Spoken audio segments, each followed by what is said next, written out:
बिस्मिल्लाहिर्रहमानिर्रहीम। तमाम देखने और सुनने वालों को अस्सलाम वालेकुम। दोस्तों, मैं हूं बिलाल हुसैन और आप देख रहे हैं real Islamic life YouTube channel. दोस्तों, आज की वीडियो एक खूबसूरत शहज़ादी की एक कहानी है जिससे आपके इल्म में इजाफ़ा होगा, तो इसलिए इस वीडियो को आखिर तक ज़रूर देखें। दोस्तों, ईरान का बादशाह बहुत दिनों से परेशान था।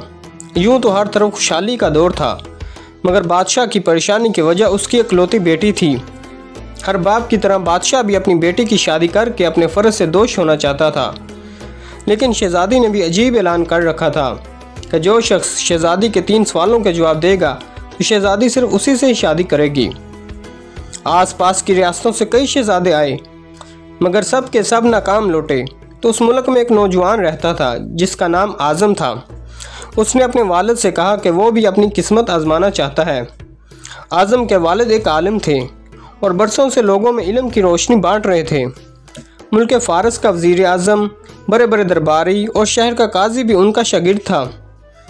बाप ने बेटे की ख्वाहिश देखी तो बोले कि बेटा, अगर तुम नाकाम लौटे तो तेरा कुछ नहीं जाएगा।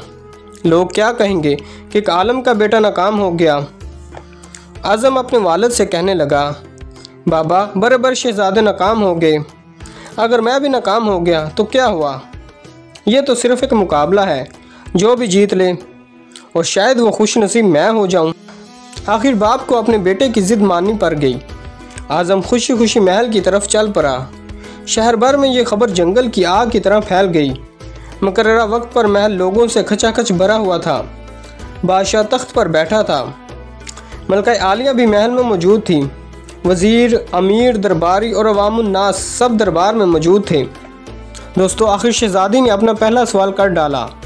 उसने अपनी शहादत की उंगली फ़ज़ा में बुलंद की। आज़म कुछ देर खामोश हुआ और फिर शहादत वाली उंगली और उसके साथ वाली उंगली फ़ज़ा में बुलंद की।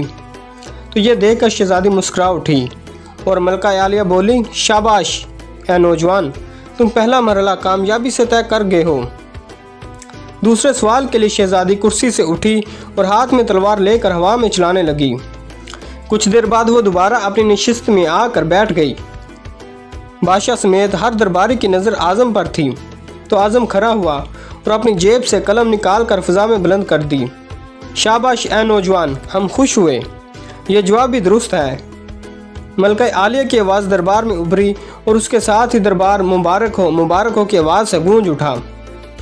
दोस्तों, 2 सवालात क्या थे, उनके जवाबात क्या थे?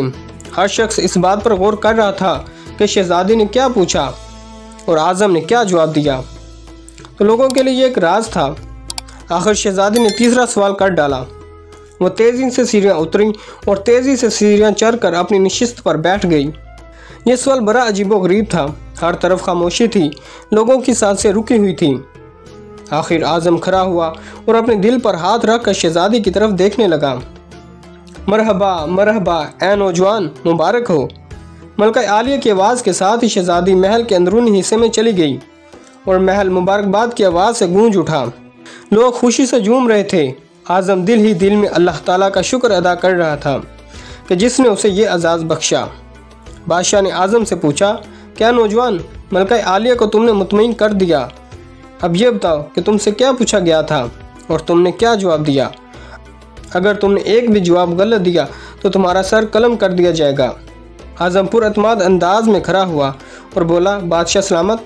शहज़ादी ने एक उंगली खड़ी करके पूछा था कि क्या तुम अल्लाह को एक मानते हो? तो मैंने 2 उंगलियां खड़ी करके जवाब दिया कि अल्लाह और उसके रसूल सल्लल्लाहु अलैहि वसल्लम पर हमारा ईमान अटल है।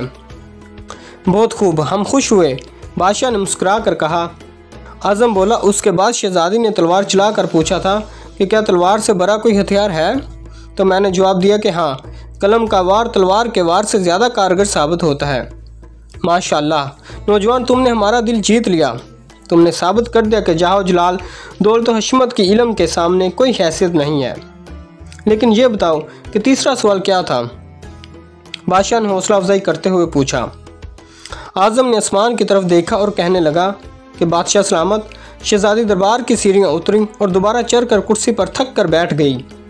तो उन्होंने पूछा था कि मैं थक चुकी हूँ, लेकिन मेरे जिस्म की एक चीज़ नहीं थकी। तो मैंने जवाब दिया कि दिल, क्योंकि दिल इंसानी जिस्म में वो वह चीज़ है जो पैदाइश से लेकर मौत तक बगैर थके हुए धड़कता रहता है। बादशाह ने आज़म को पास बुलाकर गले से लगा लिया और कहा, क्या लोगों गवाह रहना, मैंने हकदार का हक अदा कर दिया है। मेरे मोहतरम अज़ीज़ दोस्तों, बेशक अल्लाह और उसके रसूल सल्लल्लाहु अलैहि वसल्लम पर हमारा ईमान अटल है। और दूसरा, कलम का वार दुनिया के हर हथियार से ज़्यादा ख़तरनाक है। और तीसरा, दिल, क्योंकि दिल इंसानी जिस्म में वो वह चीज़ है जो पैदाइश से लेकर मौत तक बगैर थके हुए धड़कता रहता है। तो दोस्तों, ये थी हमारी आज की वीडियो। हम उम्मीद करते हैं कि हमेशा की तरह आपको ये वीडियो भी पसंद आई होगी। तो इस वीडियो को लाइक करने के साथ साथ दीगर दोस्तों को भी शेयर करें और हमारे चैनल को भी सब्सक्राइब कर दें और साथ में बेल आइकन को लाजमी प्रेस कर दें ताकि हमारी नई आने वाली वीडियो के नोटिफिकेशन बर वक्त आप तक पहुँचते रहें। तो मिलते हैं अगली किसी वीडियो में, तब तक के लिए हमें इजाज़त दीजिए। अपना ख्याल रखिएगा। अल्लाह हाफिज़।